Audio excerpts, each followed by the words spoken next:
Silente, la serpiente, sin sonrisa me muestra sus dientes.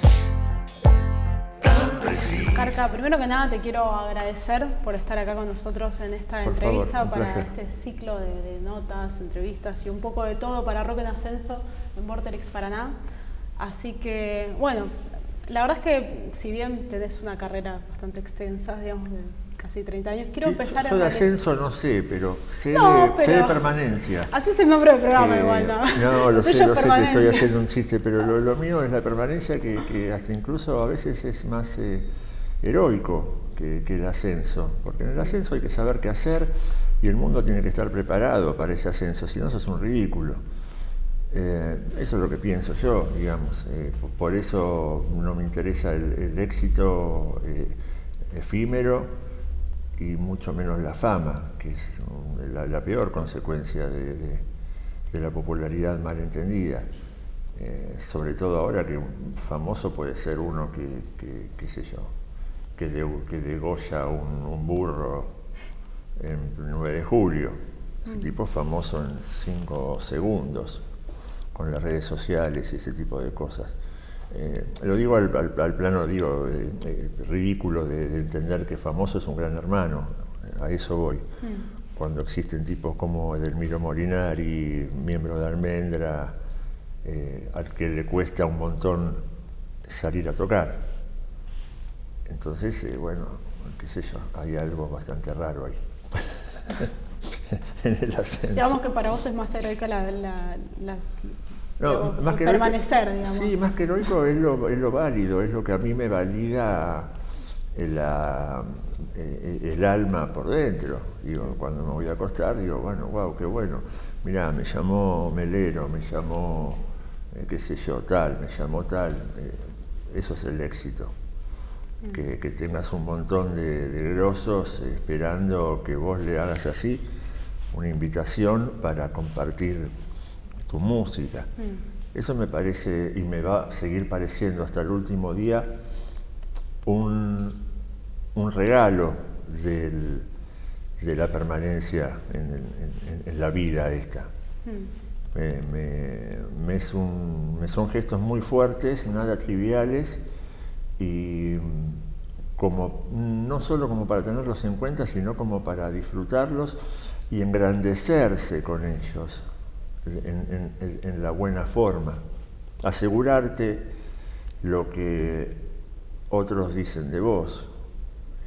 A veces hay que creer un poco en la visión que tienen los demás sobre vos también. Sí, igual estaba pensando, mientras hablabas de esto, estabas como haciendo una especie de revisionismo. Hablaste de Melero y un poco de este último tiempo de lo que es para vos permanecer. Pero quiero ir como puntualmente porque me interesa a veces el proceso de componer. Vamos, teniendo en cuenta todo lo que viene pasando, vos en un momento dijiste que vos querías que el 2020 sea el año del próximo disco, digamos, un poco que... Sí, que en rompa. otra... Esa era como tu visión en el 2019. Claro, sí, ¿no? sí. 2020. Es como decir en el año 22 me compro una casa y quizás te morís en el medio. Sí, claro. Bueno, esas vicisitudes nos incumben a todos, pero no me generó, si es, digamos, para intentar responderte la pregunta, no me causó una crisis ni nada negativo para con el disco. Quizás la connotación negativa de la pandemia se haya reflejado en otras cosas para mí, como la ausencia de los shows, por ejemplo. Pero... En algún momento, perdón, sí. en algún momento te planteaste la idea de, teniendo en cuenta que sacaste, digamos, los 4 singles entre el año pasado y ahora el último en Pestañas Postizas, ¿en algún momento te planteaste la idea de definitivamente no sacar un disco, sino seguir perpetuando el tema de los singles hasta, o realmente querés llegar a un concepto, a un disco? No, el disco existe, por ende el concepto también, y por ende el espacio-tiempo en el que fue plasmado y en el que está siendo plasmado también en el presente, corresponde a una visión digamos, sabida, reconocida y consciente.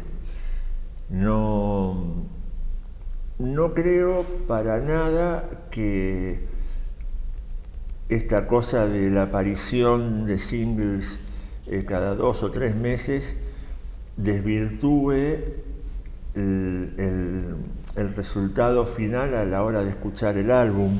¿Por qué? Porque entiendo que va a haber otra mitad de ese álbum aún desconocida.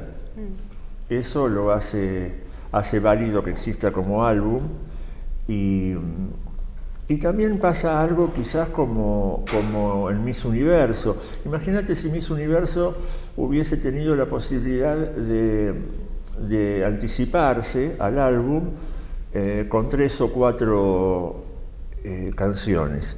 Entonces, como adelanto de Miss Universo, sacamos Sentada en la luz del sol, La casa de la araña y 2 temas más. ¿Eso pinta de alguna manera la totalidad del álbum? No podría. Esos 4 temas por sí solos no podrían aburrirte a la hora futura de escuchar el álbum entero.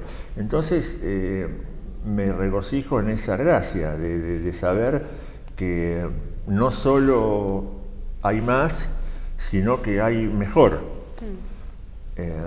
Sobre todo por los resultados que vamos obteniendo a lo largo de ir trabajando las canciones a lo largo del tiempo. Me interesa el resultado final. Estabas hablando un poco, de lo que vos pensás en cuanto a la idea de los singles, que de hecho a mí se me viene como otra cosa pensar de que es un poco volver al principio también, el tema de sacar singles. Antes se sacaban singles, digamos, los músicos entre los 50 y los 60 primeros anticipaban los singles y demás. Mirá, sí, igual con respecto a eso creo que como la industria muta constantemente, hay que encontrar un equilibrio en el cual uno no ceda a sus convicciones, ni a su gusto, ni a sus decisiones, ni a sus deseos, pero a la vez se pueda estar ayornado, no como un outsider del movimiento al cual perteneces. Digo, hoy en día la dinámica de anticipar un álbum con los simples mediante las plataformas musicales me parece que no solo le da más vida a la vida de un disco, sino que prolonga una especie de excitación y fascinación de ese plan. Sean las personas que sean, hay un cúmulo de personas que están expectantes desde marzo del 2020 que editamos Silente la Serpiente, hasta hoy. Y eso me parece que es un lindo regalo de la gente saber que están de ese lado como para vos. Hay gente que festeja como sos, eso es un premio. Y un álbum caído del cielo, así porque sí, son 3 días de alboroto en las redes sociales y ahí termina. Porque el mundo no es el mismo que cuando salía The Game o qué sé yo, o Espíritus que han partido de Bee Gees. Los discos duraban 2 años, 3, eran eternos. De hecho, los buenos discos se convertían en clásicos. Pero hay tanta música hoy que me parece que genera mucha más dinámica esa aparición esporádica de canciones como multicolores también, ¿no? Porque son de diferentes de muy diferentes géneros y de muy diferente instrumentación. Entonces, aprovechando ese eclecticismo también que habita en mi obra, me subo a eso y creo que hago más, que causo más cercanía con la tribu, y eso es lo único que me interesa en un punto, más allá de lo musical, mantener la familia. Digo, no por una cuestión de si el público crece, no crece, qué sé yo, no, eso es azaroso. Me parece que el público que ha dado conmigo y con mi música, y que ha sido susceptible a mi música, también goza de cualquier tipo de locura que yo les pueda plantear, porque me respetan y me quieren. Entonces la comprensión del asunto está muy sabida entre todos. ¿Vos te das cuenta cuando el público se modifica hacia vos, teniendo en cuenta lo que dijiste recién? No, la verdad que no. Yo me doy cuenta solo de la necesidad de gran parte del público para con saber más y tener más de vos. Como saber más no me interesa, porque no caigo en la pelotudez de me estoy haciendo un huevo frito a las 10 de la mañana, porque en definitiva soy un músico. No vendo mi estelaridad personal. No soy una estrella de algo, digo, qué sé yo, soy un músico.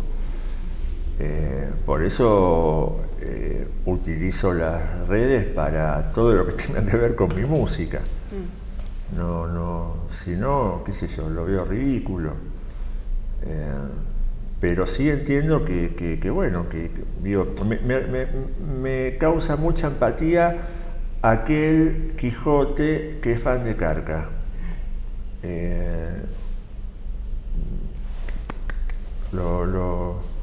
Lo aplaudo. Yo también era muy fan de cosas muy freaks y de casi lo más incomprensible del rock argentino. Y ahora, por ejemplo, a veces pasan cosas muy locas de pibes que te dicen que conocieron a Color Humano por vos, ¿viste? ¿Te consideras entonces así, parte del rock incomprensible? No. Digamos Yo usé la palabra incomprensible para los demás. Eso para mí no corre. Para mí es el mejor rock. O las mejores expresiones musicales que hubo, como El Reloj, como Color Humano, como, qué sé yo, grupos locos como Piel de Pueblo, Cuero. Está buenísimo que salgan esas reediciones nuevas para los jóvenes. En mi época no había nada y yo, mediante mi fanatismo con un montón de músicas, oficié un poco como de internet, ¿viste? Y que hoy los pibes te digan que conocen a Color Humano. Hay tipos que conocen a Spinetta por mí. O sea, ¿vos lo podés creer? No, yo tampoco. Pero, ¿viste? Entonces, bueno, qué sé yo, está bien, ¿no? Digo, me parece súper vergonzante decirlo y qué sé yo, pero hay gente para todo. Y bueno, en un espacio-tiempo también pueden haber dado con vos y no con Spinetta, ¿viste? Y bueno, y gracias a ese momento mágico se les abre la puerta. Bueno, nosotros estuvimos más cerca, yo tengo 50 años, tuve más cerca al rock argentino que otras personas, por herencia y por situación, como en el 82 Malvinas y qué sé yo, se explotó, 81, se explotó, 81, 82, se explotó mucho el rock argentino. Entonces, que quieras o no, te lo tenías que morfar, qué sé yo. Después ahondé en lo que a mí más me causaba cercanía, ¿no? Una última pregunta así medio abstracta y después me gustaría pasar un poco a lo nuevo, a lo que viene, ¿sí? Pero me quedé pensando esto que dijiste vos, vos dijiste, yo estuve cerca del rock argentino estabas hablando del fin de los 80 y en una entrevista también habías mencionado algo sobre como que el rock había terminado en los ratones. El rock and roll. El rock and roll, que es algo distinto al rock como movimiento. El rock and roll es un género. Creo que después de los ratones nadie más debería hacer rock and roll, qué sé yo. Es una opinión personal y es lo que las orejas y los oídos me dicen. Porque ¿para qué seguir haciendo un género que Chuck Berry, Little Richard, Eddie Cochran, Buddy Holly lo gastaron y lo hicieron mejor que cualquier boludo que pueda agarrar una guitarra? ¿Para qué? Para mí eso es como hacer covers de Hendrix. O sea, ¿para qué? Bueno, ni hablar de las bandas tributo y eso, a mí me sacan de quicio. Pero, viste, no sé. Yo de Hendrix aprendí que podés ser un negro de mierda y, como en mi caso, de Ciudad Evita, y que el amor y la dedicación y la entrega van a darte un premio en la vida, que no es la fama y toda esa boludez, es otra cosa. Y es lo que me mantiene, y esa cosa es lo que me mantiene a mí con la frente alta. Querer hacer rock and roll como género, no sé, no. Por ejemplo, Los Redondos cuando salieron le dieron una vuelta de tuerca al boogie boogie, al rock and roll, y fueron únicos en esos primeros discos. Sky, uno de los mejores guitarristas que tenemos, todo. Pero después digo, viste, veo bandas, digo, rock and roll. ¿Es necesario que tengamos tantos hijos bobos de Los Redondos, por ejemplo? No. ¿Es necesario que tengamos tantos hijos bobos de Intoxicados, Viejas Locas, o ya no sé qué carajo, cuál es el grupo? Porque ya no tampoco están. No sé. Yo como joven que fui y que soy mentalmente, siempre busqué un gesto iconoclasta en el arte. Aquel que se la jugaba siendo distinto. No me importaba tanto, qué sé yo, lo musical. Si vos escuchás The Idiot, de Iggy Pop, quizás un tipo súper virtuoso que le gusta Steve Vai, Joe Satriani y toda esa porquería, dice, Iggy Pop, qué disco de mierda, no, es una maquinita, qué sé yo. Para mí es uno de los mejores discos que escuché. Y no es por pose ni por nada, es porque festejo que el tipo irrumpió con una idea que tenía más desparpajo que razón. Y esto le da la razón también, luego. Después de haber tenido a David Bowie con Spider from Mars, a un montón de Mark Bolan, a los mismísimos Rolling Stones, digo, qué sé yo, meterte con el rock and roll. Mi humilde sentencia es que los Ratones Paranoicos, ellos todos juntos, fueron la última banda que podía fundamentar el seguir haciendo rock and roll. Las demás, sí. No, qué sé yo, cuando uno tiene la posibilidad de decir algo, lo dice. Después te saltan un montón de boludos pensando que vos sos un arrogante, que tu música no les gusta y qué sé yo. A mí me importa un carajo eso, porque estoy hablando con vos y es lo que mi corazón y mi pensamiento y mi sensación me dictan. Qué sé yo. Viste, mucho no se puede tampoco decir, viste, porque la gente es susceptible. ¿Qué sé yo? Si sos susceptible, ponete las pilas y hace algo más nuevo. Babasónicos era una banda, cuando yo los dejé, cuando fui a España a vivir unos años, tocaban de una manera y tocaban de una manera hermosa, pero no clásica. De hecho, creo que eran músicos que solo podían interactuar entre ellos, no con otros zapando o algo así, porque no tenían el lenguaje que tenían los otros. Se animaron a sostener esa deformidad a través de los años, y cuando volví de España realmente eran como wow, ¿viste? Siempre fueron wow para mí. ¿Para qué disco volviste de España? Ni me acuerdo. Pero nada, de volver a la sala. Sí, notaste la diferencia y la química. Volver a la sala, juntarnos y wow, ¿viste? Qué bueno. Y qué sé yo, ¿y para cuántos Siomes Babasónicos es una banda de modernos boludos? Para 1 millón. Pero bueno, eso también es la maldición de internet y de darle un lienzo en blanco a cualquier boludo, ¿no? Pero no solo la gente boluda lo dijo, periodistas boludos también, que después se subieron al carro del Champion. Y ahora Babasónicos es como Lou Reed, de genial, o Bob Dylan. No, siempre lo fueron, ellos no se daban cuenta, nada más. Que revisen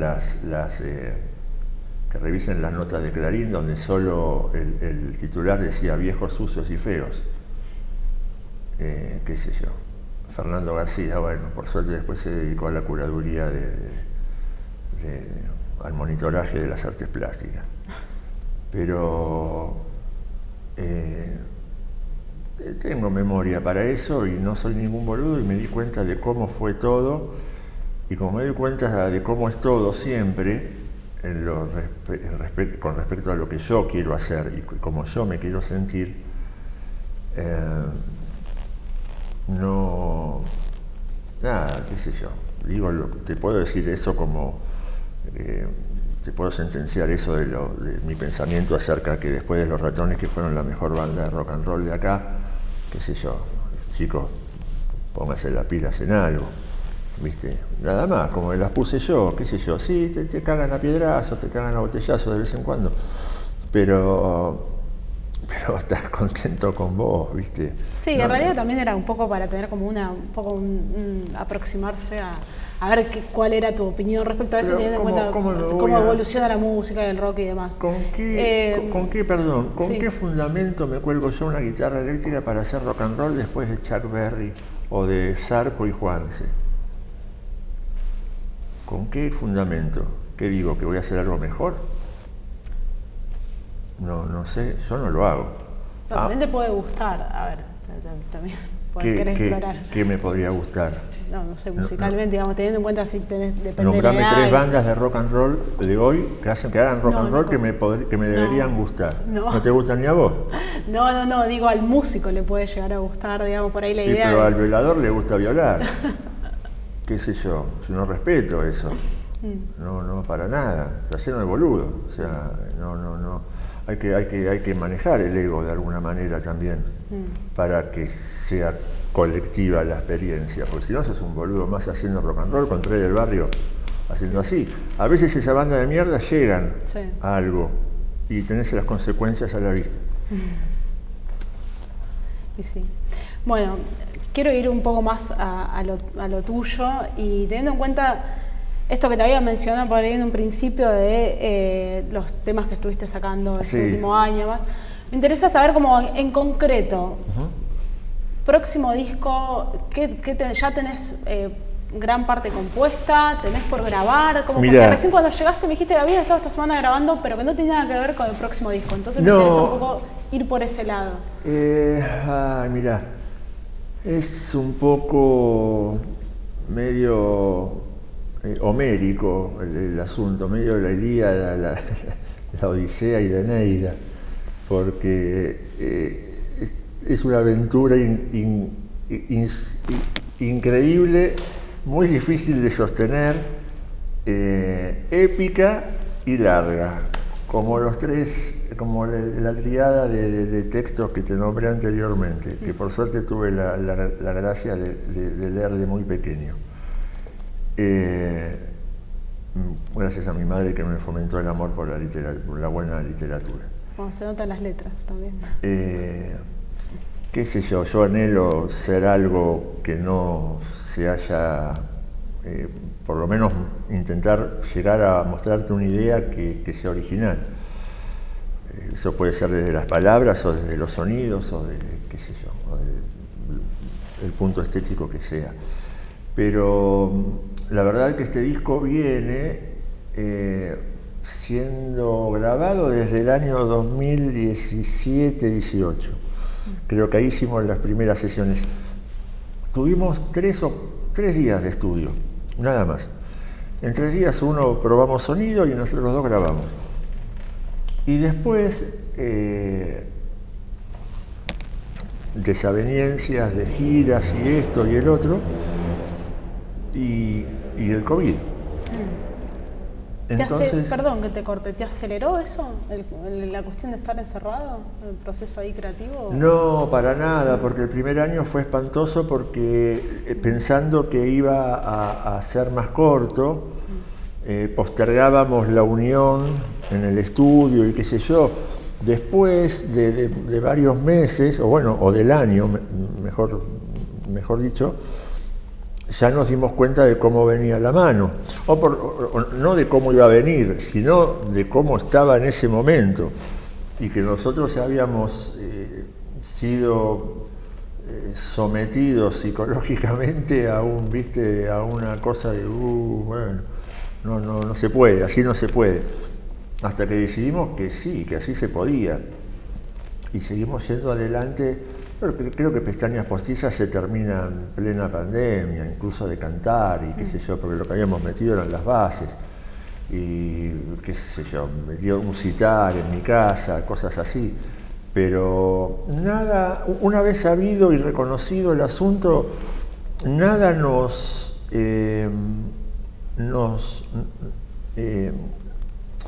como nos devaluó el asunto, nada debería haber sido de otra forma al resultado final. Entonces, atravesando todo ese año incierto y lo que quedó posterior a ese año, estos meses últimos, ir un día al estudio con el técnico, hacer que el baterista grabe en su casa otra cosa, producir otra cosa junto también con Tuta o con Panky, con los músicos que me acompañan en el trío, y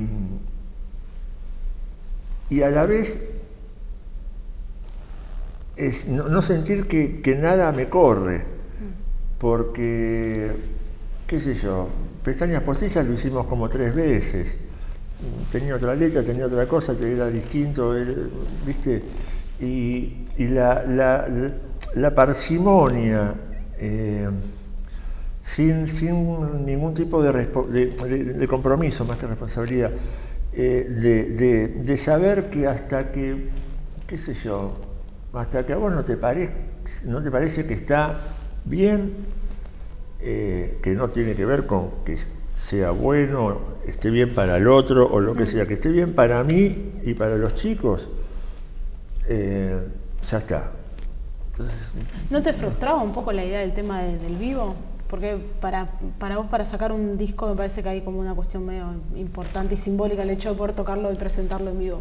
Sí, lo que pasa es que me fue útil y constructivo en el punto de lo siguiente que te voy a contar. Quizás el disco no hubiese sido lo que está haciendo si hubiese tenido la posibilidad de presentarlo en vivo, porque es un disco en el cual casi me olvido del rock, no del rock and roll. Yo no tengo esa... casi me olvido de eso, porque no está la necesidad de tener un caballito de batalla para el vivo y ese tipo de cosas, o pensar en que un disco tiene que tener 5 o 6 rocks para después gozarlos en vivo, ¿no? Y no, me pasó de vuelta como en Miss Universo, que estaba yo tan virgen de todo, que no me importaba. Volví a pensar de esa manera y siempre vi este disco como una segunda parte de Miss Universo, porque es donde yo me olvido de la industria del entretenimiento y hago canciones y las voy a ubicar de tal forma en un disco para que eso sea un super viaje. Pero después se ve. En Miss Universo pasaba lo mismo. Yo terminé Miss Universo y no tenía banda. Y no tenía nada. Había logrado grabar un disco en mi casa donde tocaba la batería, tocaba el bajo, tocaba el piano, tocaba todo. Con otros muchos amigos que se prendieron y qué sé yo. Entonces, si pintaba una fecha en el Morocco o en el Dorado, que fueron los primeros lugares que me habilitaron a comprar un show y sentar las bases de que, bueno, sos un artista y qué sé yo, ahí armábamos algo con Tunión, con una caja de ritmos, con Mondragón, Sebastián Mondragón estupendo, con el gordo Flavio de los Fabulosos Cadillacs, que venía a tocar el bajo, y si no tocaba Gabo, y si no tocaba, viste, unos minutos antes del show era eso siempre. Y por mucho tiempo fue así. Entonces, me hace sentir como en ese momento también, el hecho de confeccionar músicas sin...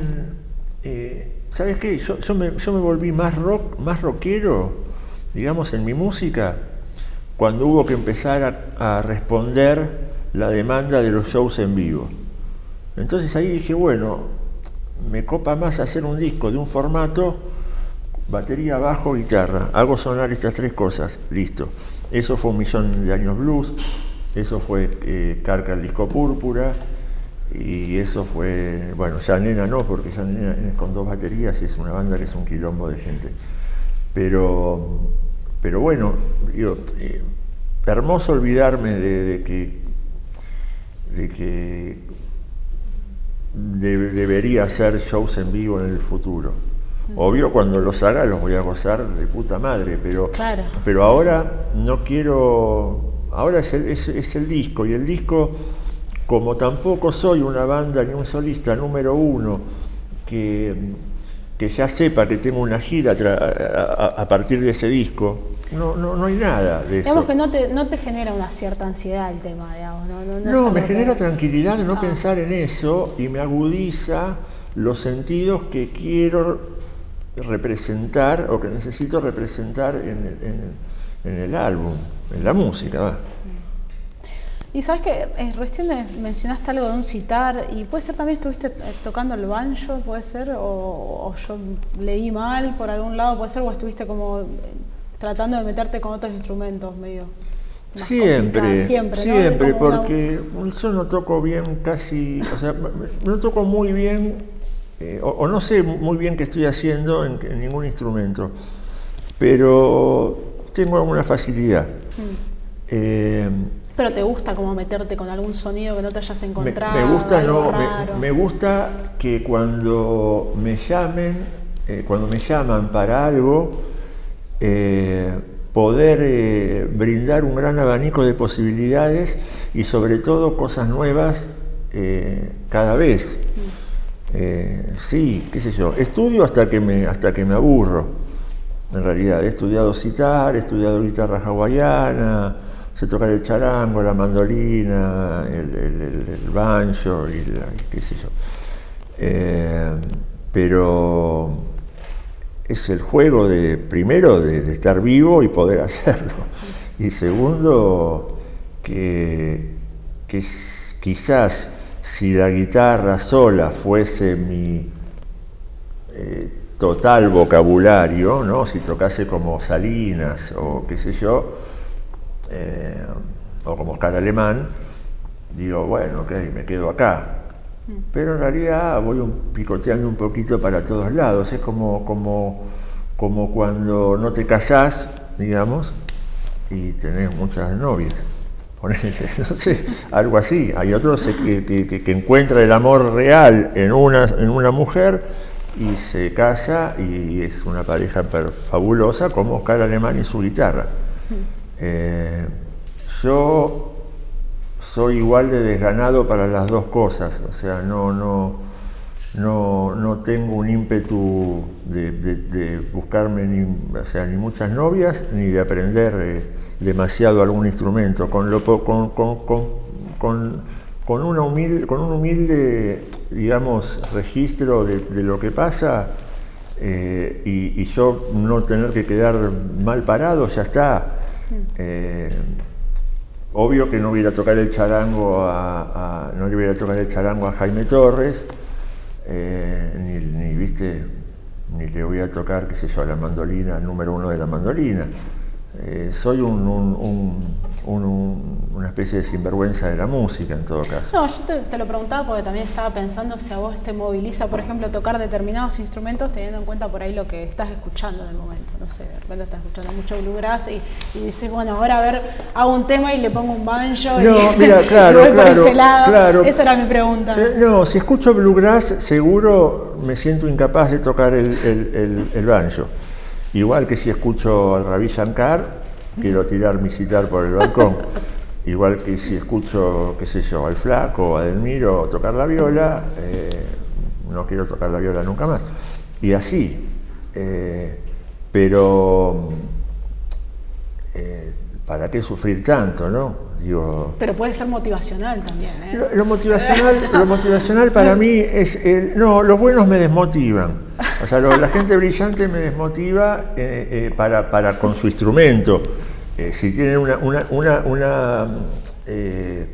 historia de vida atrás, sí, eso me puede motivar, digamos. Pero su cosa despampanante con el instrumento, la mayoría de las veces digo, no paso de pantalla porque me gusta algo más simple, qué sé yo. Y me gusta mucho también la gente que puede tocar muy grosso, pero toca muy simple, como Billy Gibbons de ZZ Top, que justo falleció Dusty Hill. Y bueno, hablando ahí con un par de personas por este asunto, yo les contaba que los vi en vivo, ¿no? Y lloraba, desconsoladamente, por la emoción que me causaba ver a Billy Gibbons, que hacía lo mismo que puedo hacer yo. Una clase de tocar poco, bien puesto y sonando increíble, pura onda. El tipo ese, si quiere, toca muchísimo más. Es hermoso que elija no tocar. Si tocase más, yo ahí no lo puedo seguir. Lo que me enseñó es como, viste, casi como, che, negro, estoy con vos, viste, somos dos. Poco. Sí. Si no te da para más, es mejor poco, porque si no, viste, ni la velocidad, ni la digitación, ni un carajo te sirven, porque están esos monitos que hacen y no te mueven un pelo, y no le suena la guitarra, y no nada, viste. A veces son dos notas y que se caiga el mundo abajo. Eso Billy Gibbons me lo puso así, tipo, y por eso lloraba, porque era como una especie de epifanía. Que cuando te aparece un ángel o algo así, cosas que no me han pasado, pero sí se me apareció Billy Gibbons adelante con una guitarra a todo volumen, diciéndome, viste, lo que vos pensás está bien. Ahí va, y esa es mi pregunta, digo, pero entonces lo que querés es un poco, a vos te gusta como un poco esa idea de con la simplicidad musical y como eso, como ir para ese lado y tipo transmitir un montón sin necesariamente ser una especie, como vos dijiste recién, un virtuoso tremendo, y creo que ese pensamiento, que te toca 200 notas y no te mueve ni un pelo, ¿no? Sí, creo que ese pensamiento es el que me permite acercarme a los instrumentos sin tanta presión. Por eso yo te decía que si escucho bluegrass, seguro ese día no voy a agarrar el banjo. Seguro. Yo pensé que te podía ser que te podía inspirar, decir, bueno, claro, no voy a ser así de bueno, pero es lo mismo que escuchar a Brian May y si querés tirar la guitarra por el inodoro, ¿viste? Partirla antes y tirarla después. Me gusta cuando del silencio emerge una sorpresa musical. Esa mañana en que te despertás y no te obligás, pero te sugerís, ¿y por qué no agarrás este instrumento que está colgado ahí y qué sé yo? Y seguramente en ese approach, si tenés la suerte que esté afinado, y si no, tendrás que perder el tiempo afinándolo, ahí es donde se me producen las magias del asunto. Si yo escucho Ravi Shankar, no quiero tocar el sitar, y así. Y si escucho los Beatles, no quiero componer. Entonces no escuchas los Beatles nunca. No, escucho, nunca, no te vengas a hacer nada, ni de tocar la viola, ni de componer, escribir, nunca todo, nada. Escucho todo lo que te dije y soy feliz gozándolo en ese momento, pero no como eyector digamos, no me arenga a agarrar, la música no me arenga a agarrar instrumentos. O sea, la música la gozo en un momento mágico que hasta me olvido que soy músico, por suerte. Y porque en definitiva soy mucho más fan que músico. Mucho más adorador de la música y de los... ¿Sos coleccionista también? No. ¿No? No. Si bien tengo muchos, sí, qué sé yo, muchísimos discos, que nunca son muchos, mucho menos muchísimos, pero no me interesa la cosa del boludo que agarra el disco así y si se muere, si le pasa algo, ¿viste? No quiero vivir con esa... Me parece aberrante esa forma de gozar de la música. No me interesa, siempre es como... siempre te falta algo. Yo he tenido discos emblemáticos, dificilísimos, buscadísimos, y si no me interesa, o sea, y los he comprado en algún momento que no valían nada, y si no los escucho, los cambio. No me interesa tener la pieza fundamental más buscada de la historia del coleccionismo, porque eso no es la música. Eso lo arruinaron todos los japoneses multimillonarios que se compraban la Les Paul 59 a 40 millones de dólares, y no vale 40 millones de dólares una Les Paul, vale lo que vale, ¿viste? Pero el coleccionismo y las ansias de tener y tener llevan al pobre boludo que le gusta la música a ser una víctima de los precios exorbitantes. Yo tengo muchos discos porque los discos no los quería nadie antes, y siempre fui medio pobretón, y con lo que te comprabas un CD yo me compraba 40 discos porque te los regalaban en Constitución y en todas las disquerías, en todas las cuevas que hay en Buenos Aires, y he comprado discos en México, en todas partes del mundo. Pero soy feliz a la hora de escucharlos y de tener una edición buena que se escuche bárbaro. Sí me gusta, por ejemplo, los first pressing. Tengo, de lo que me gusta, tengo los discos, la primer tirada que se hizo en el país del cual son. O sea, si Queen 1 salió en agosto del 73, yo tengo la tirada de EMI inglesa de agosto del 73. Si después se supermasterizó y se lo pasaron por el culo a un oso para que salga mejor, ¿viste? Esas cosas que dicen, no, lo paso más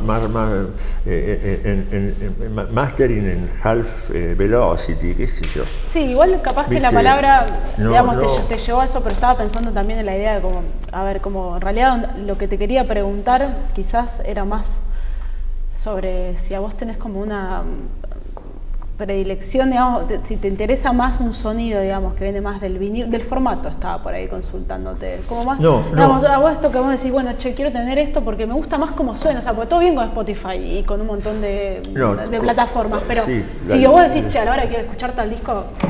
Mira, lo que pasa es que es un poco largo de explicar, pero, por ejemplo, el mundo se regía por las ediciones en vinilo hasta el año 89, más o menos, 89, 90, 91, se murió. hubo una crisis, qué sé yo, salió el CD, nadie le dio más bola. Las últimas ediciones, hasta incluso mundiales, del 90, como puede ser Innuendo, que es un discazo de Queen, venían prensados extraños, ya era como un acetato raro, qué sé yo. Pero volviendo a lo de antes, yo creo, a mí me gusta escuchar lo más cercano a lo que el artista definió. Y lo que el artista definió, el sonido ese, si pertenece a la era en la que se editaban vinilos, es ese. Y si no, qué sé yo, será un CD, porque, no sé, Portishead o qué sé yo, no sé, o Lady Gaga, no, son más de la era del CD y de lo digital, y seguramente plasmaron todos sus deseos de producción para ese formato. A mí me gusta mucho más escuchar Queen 1 en el disco inglés del año en que salió, que escucharlo en un CD súper hypeado, digamos, y súper masterizado. Me lo hicieron pasar muy bien cuando se editaron por primera vez en los 90s, y yo tenía los discos hechos mierda y me parecía wow, tipo, qué bueno. Esto nunca lo había escuchado así, pero no, o sea, si vos encontrás las mejores ediciones de los discos, eso es incambiable, porque esa es la posta de cómo ellos lo mezclaron en ese momento. Si no, se pierde mucho, y el disco en el vinilo tiene la facultad de poder ofrecer un sonido panorámico, es decir, con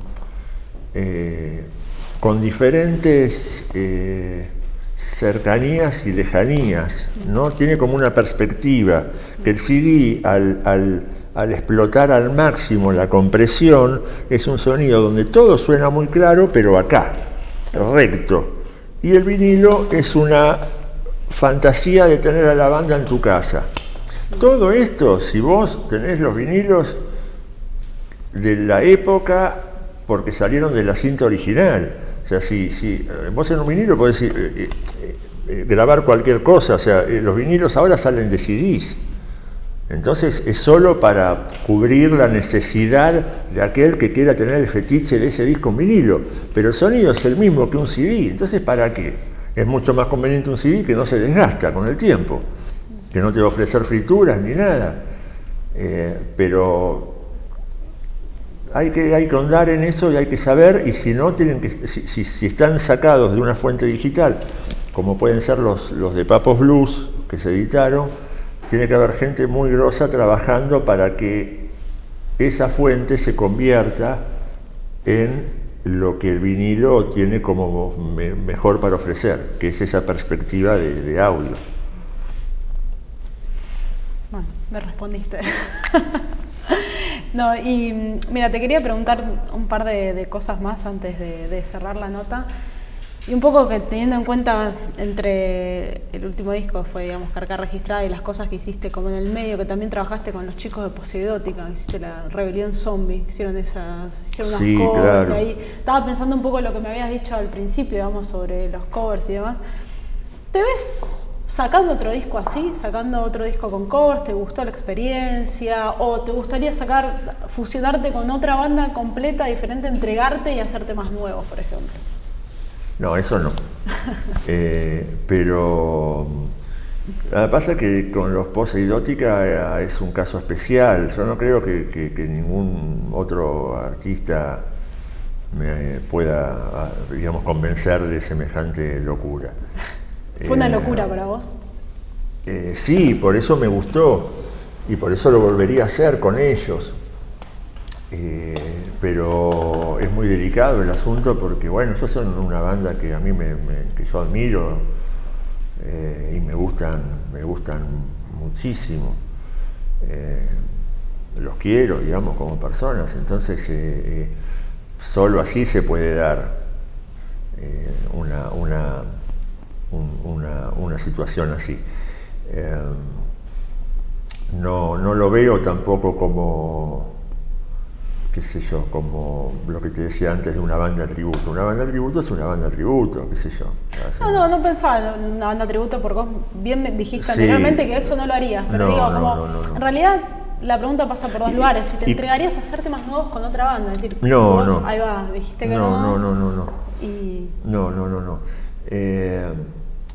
Y te digo que covers tampoco. Lo que pasa es que, qué sé yo, a lo largo de mi vida se ha puestos han aparecido algunas personas que me lo han propuesto. Hay unas cosas grabadas, hay unos covers de Color Humano y de Billy Bond y La Pesada que me lo habían propuesto en algún momento los chicos de Rock and Pop, Juancito Di Natale y Nahuel Suárez, que son mis hermanos. Entonces, como para hacer cuando estaban los programas de ellos a la tarde, estoy hablando del año 95, 96, 97.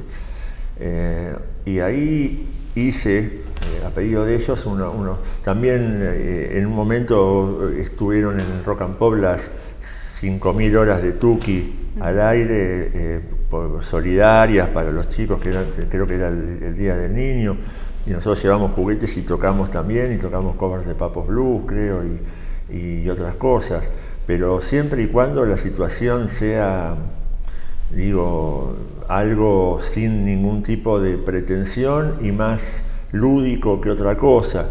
Eso fue lo que me hizo decir que sí al proyecto con Poseidótica, que los pibes no son unos calculadores o especuladores o monitores los pibes son unos fanas, qué sé yo, y la apertura que tuvieron cuando yo les dije, a mí me encantaría hacer Yendo de la Cama al Living, porque fue el primer disco que me compré con mi plata a los 12 años, y porque hasta que se puso a hacer un bardo bárbaro que yo no comprendí, fui muy fana de Charlie.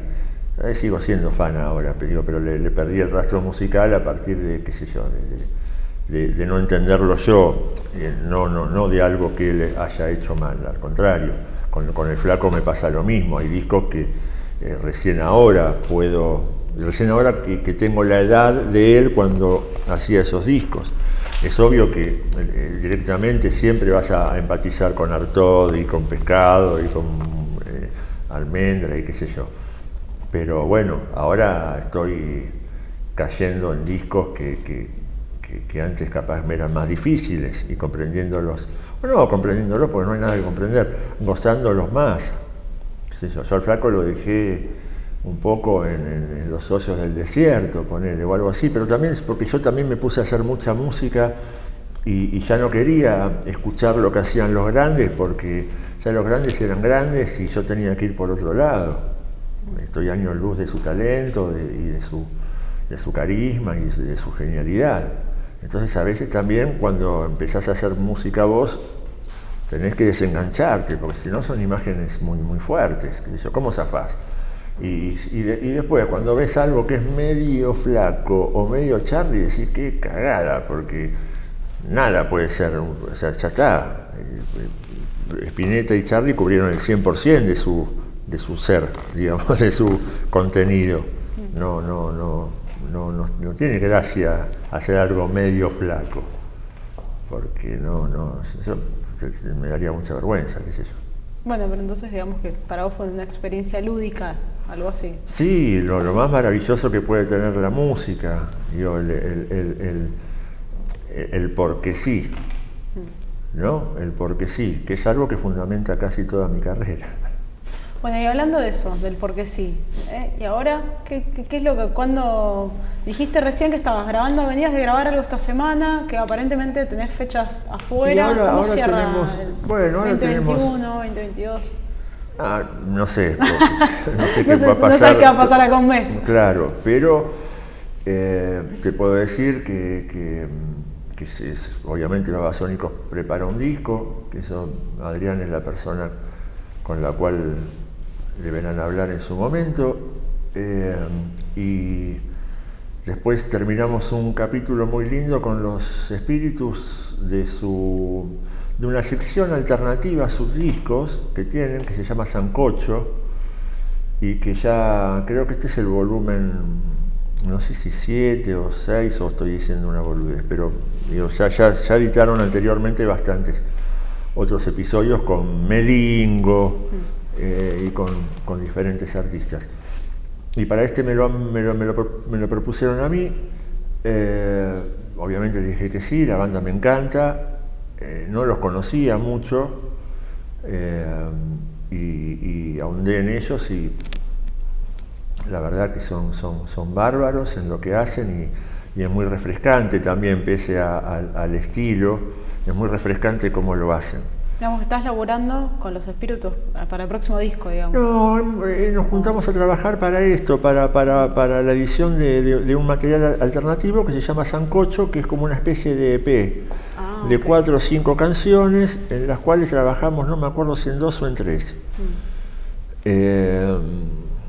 A medias, ¿no? Como creo, no te lo voy a spoilear porque si no... Esperamos a que sale. Esperamos a que sale. Sí, sale ahora, yo edito un tema nuevo, mi amigo del bosque, el 13 de agosto, y el Sancocho con Espíritus sale el 20. Bien, tenés en agosto 2. De agosto, exactamente. Y bueno, qué sé yo, y después en la oscuridad, ¿no? Uno sigue haciendo cosas, estamos también revisionando muchas grabaciones, porque así como los espíritus justamente tienen ese espacio alternativo al que denominaron Sancocho, yo por algo menos arbitrario y más casual, terminé también bautizando mi espacio alternativo como Descuido. Descuido tiene que ver con un disco justamente de regalo que venía atrás del disco Nena, cuando salió en 1999. Entonces, con el valor de un solo disco, vos comprabas un solo disco y te aparecía el otro atrás. Y el otro disco en cuestión se llamaba Descuido, versiones ineditables. Las versiones ineditables constaban en esta suerte de covers y cosas que te contaba, sesiones para rock and pop, sesiones para esto, algún Buenos Aires vivo y diferentes cosas.